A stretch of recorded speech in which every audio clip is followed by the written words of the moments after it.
नमस्कार दोस्तों, आप सभी का आपके अपने YouTube चैनल पर स्वागत है। जैसा कि आपको पता है कि आपके अपने YouTube चैनल पर राज दर्शन सीरीज चल रही है, जो कि इम्पोर्टेंट है आपके विभिन्न प्रतियोगी परीक्षाओं की। वो आप चाहें जो भी एग्ज़ाम की तैयारी कर रहे हैं, उसके लिए बेहद इम्पोर्टेंट होने वाली है ये सीरीज। ठीक है, आपको क्या करना है, सिर्फ आपके पीछे जैसा लिखा है कि सिर्फ 10 मिनट में आपको एक राज्य के बारे में जानने का मौका मिल रहा है और उससे संबंधित जो भी एग्जाम में प्रश्न पूछे जाते हैं, उन सारे प्रश्नों के बारे में जानने का यहाँ पे मौका मिल रहा है। और जो हमारे उत्तर प्रदेश के मित्र हैं, उत्तर प्रदेश जीके के लिए, उनके लिए संपूर्ण जो जिला दर्शन सीरीज है, जिसमें कि पूरे के पूरे 75 जिले कवर करवाए जा चुके हैं, वह भी आपको प्ले लिस्ट में जाकर आप मिल जाएगी। आप चैनल पर अगर नए हैं तो चैनल को सब्सक्राइब कीजिए। सब्सक्राइब करने के बाद आप जब प्ले लिस्ट में जाएंगे तो वहां पर प्ले लिस्ट में जाने के बाद आपको जिला दर्शन नाम से सीरीज मिलेगी, जिसमें उत्तर प्रदेश के संपूर्ण 75 जिलों के बारे में एक बेहतरीन तरीके से बताया गया है। चलिए आज अपनी राज्य शुरुआत करते हैं। इससे पहले आपने दिल्ली पुदुचेरी के बारे में पढ़ा होगा। हम लोग केंद्र शासित प्रदेशों के बारे में चर्चा कर रहे हैं। हम लोग नॉर्थ ईस्ट के राज्य पढ़ चुके हैं, केंद्र शासित प्रदेशों के बारे में चर्चा कर रहे हैं, जिनकी संख्या कितनी है, जिनकी संख्या है 8। ये आपको सारी चीजें पता होंगी एकदम बेहतरीन तरीके से। ठीक है, चलिए शुरुआत करते हैं। ये आपके देखिए केंद्र शासित प्रदेश है, जम्मू कश्मीर है, लद्दाख है, दिल्ली है, चंडीगढ़ है, पुदुचेरी है, लक्षद्वीप, अंडमान निकोबार, दादर व नागर हवेली, दमन एंड दीप है। चलिए आज आते हैं, आज हमारे 2 राज्य होंगे केंद्र शासित प्रदेश में। सबसे पहले लद्दाख। सब ध्यान से आप सुनते हुए चलिएगा, सारी चीजें लिखी हैं, कुछ भी चीजें लिखनी नहीं है। लद्दाख राजधानी क्या है? लेह है। ठीक है, LEH लेह। उपराज्यपाल BD मिश्रा है यहाँ के वर्तमान समय में। एक चीज पूछी जाती है अधिकतर, या अभी तक पूछी नहीं गई है तो पूछे जाने की पूरी संभावना है जब कठिन एग्जाम पूछेगा कि अनुच्छेद 370 हटाए जाने के बाद यहाँ पर सबसे पहले उपराज्यपाल कौन थे। इससे पहले आपको पता है ये जम्मू कश्मीर का भाग था, तो जम्मू कश्मीर जब राज्य था तो वहां पर राज्यपाल होगा। लेकिन जब केंद्र शासित प्रदेश बन जाता है तो यह केंद्र के द्वारा शासित होता है, तो राष्ट्रपति इसके लिए क्या करता है, एक उपराज्यपाल को नियुक्त करता है।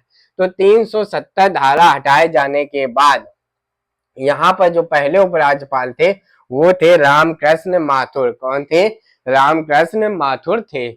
यहाँ पर कुल जिले की संख्या कितनी है? 2 है, जो कि लेह और कारगिल है। अभी आपने देखा होगा वर्तमान समय में यहाँ पर 5 नए जिलों की घोषणा हुई। कितने? 5 नए जिलों की घोषणा की गई। वो 5 नए जिले कौन कौन से हैं? सबसे पहले ध्यान से सुनिएगा, नुब्रा, जास्कर, द्रास, चांगथांग और साम। ध्यान से सुनिएगा, ये 5 नए जिले कौन कौन से बेहद इंपॉर्टेंट है। नुब्रा, जास्कर, द्रास, चांगथान और साम, ये 5 नए जिले हैं, जो कि ऐसा अंदाजा लगाया गया है कि ये लगभग 2026 तक बनकर तैयार हो जाएंगे, क्योंकि आपको पता है लद्दाख सबसे अधिक क्षेत्रफल वाला केंद्र शासित प्रदेश है। 5 अगस्त 2019 को संसद द्वारा पारित जम्मू कश्मीर पुनर्गठन अधिनियम द्वारा जम्मू कश्मीर राज्य से लद्दाख को पृथक करके केंद्र शासित प्रदेश बनाया गया।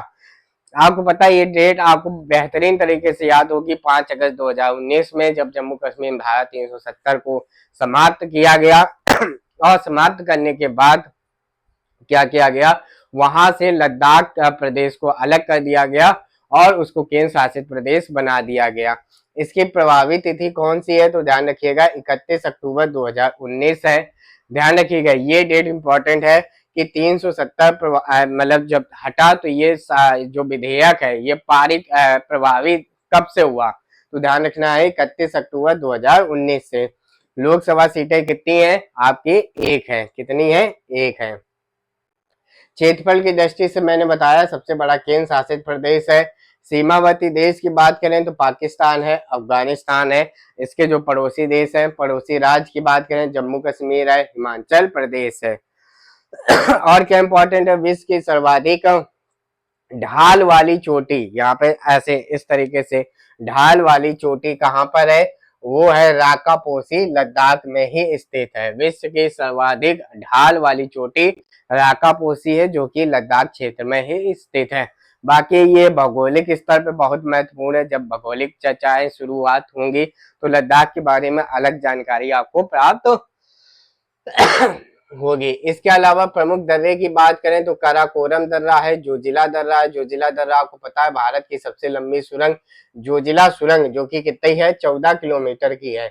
ये भी कहाँ पर लद्दाख में स्थित है। तो दो दर्रे हैं, कौन कौन से हैं? एक है काराकोरम और एक है जोजिला दर्रा। प्रमुख झील की बात करें बेहद इंपॉर्टेंट है, पेगोंग लेक है। आपको पता होगा अभी चाइना और इंडिया का कॉन्फ्लिक्ट हुआ था, वो पेगोंग लेक के ही ऊपर हुआ था। और मोरारी झील भी है, यहाँ पर दो झीलें आप जरूर याद रखिएगा। पेगोंग लेक पूछा जाता है कहाँ पर है, तो ये आपको बताना है, ये है लद्दाख में। मोरारी झील भी कहाँ है? लद्दाख में। प्रमुख राष्ट्रीय उद्यान हेमिस नेशनल पार्क, ये कहाँ पर स्थित है? ये भी आपका लद्दाख में ही स्थित है। आगे बढ़ते हैं, आगे क्या है? आगे देखिए हमारा चंडीगढ़ है। चंडीगढ़ की राजधानी चंडीगढ़ है। इसके अलावा ध्यान रखिएगा पंजाब और हरियाणा की राज्य की भी राजधानी क्या है? चंडीगढ़ है। चंडीगढ़ आप समझिए केंद्र शासित प्रदेश के बारे में, तो इसकी भी राजधानी चंडीगढ़। साथ ही साथ ये पंजाब और हरियाणा राज्य की भी राजधानी है। उपराज्यपाल यहाँ पर कौन है? गुलाब चंद कटारिया है। कुल जिला एक ही है, यही चंडीगढ़ है। 1966 को चंडीगढ़ को केंद्र शासित प्रदेश बनाया गया। यहाँ पर मेन इंपॉर्टेंट यही है कि चंडीगढ़ के जो वास्तुकला है वो कौन है? तो ध्यान रखिएगा वो है ली कार्बूजियर। ये आप नाम जरूर याद रखिएगा, इनके द्वारा ये डिजाइन किया गया है। वेल मैनेज्ड ये जिला है भारत का, कि मतलब इसको मैनेज करके सारी चीजें बनाई गई। आप इसीलिए सुनते होंगे कि चंडीगढ़ से कभी भी कोई भी शिकायत नहीं आती है, जैसे अन्य राज्यों के शहरों से आती है, कहीं कुछ हो गया कहीं कुछ हो गया, लेकिन चंडीगढ़ राज्य से ऐसा कुछ भी नहीं आता है। और क्या यहाँ पर कोई भी अनुसूचित जनजाति यानी कि एसटी ट्राइब, शेड्यूल ट्राइब नहीं पाई जाती है।